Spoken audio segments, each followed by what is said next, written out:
سمعوا لي هاد القصة اللي وقعت في ليلة من الليالي وبالضبط في نهار عيد الحب.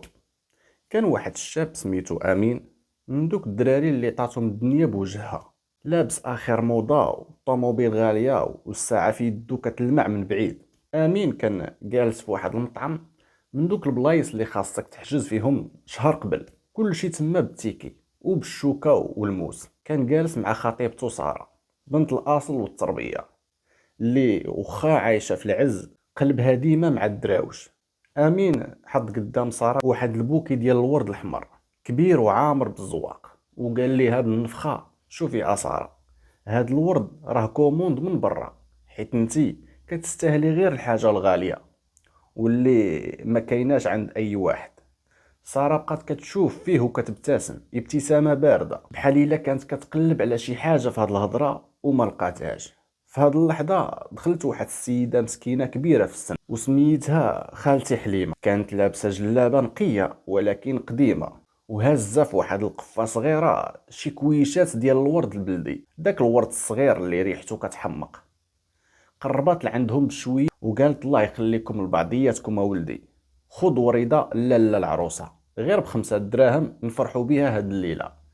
امين في ديك اللحظه تقلب ليه وجهه، شاف خالتي حليمه بواحد الشوفه ديال الاحتقار وقال ليها بصوت مسموع قدام كاع الناس: اش هاد الحاله؟ واش كيبان لك حنا في السوق؟ شوفي الورد اللي هازه ميت ودبلان، باغا توسخي لينا الطابله بهاد الخماج ديالك؟ يلا عافاك خرجي لبرا، هاد البلايص ماشي ديال هاد الشيء. المسكينه خالتي حليمه تجمعات ليها الدمعه في عينيها وحدرات راسها وبغات تمشي وهي كتراعد، ولكن ساره قدرتش تسكت. ناضت من بلاصتها بكل هدوء، مشات لعند خالتي حليمه وشدات ليها يديها اللي محفره بتماره وباست ليها راسها قدام كاع اللي في المطعم.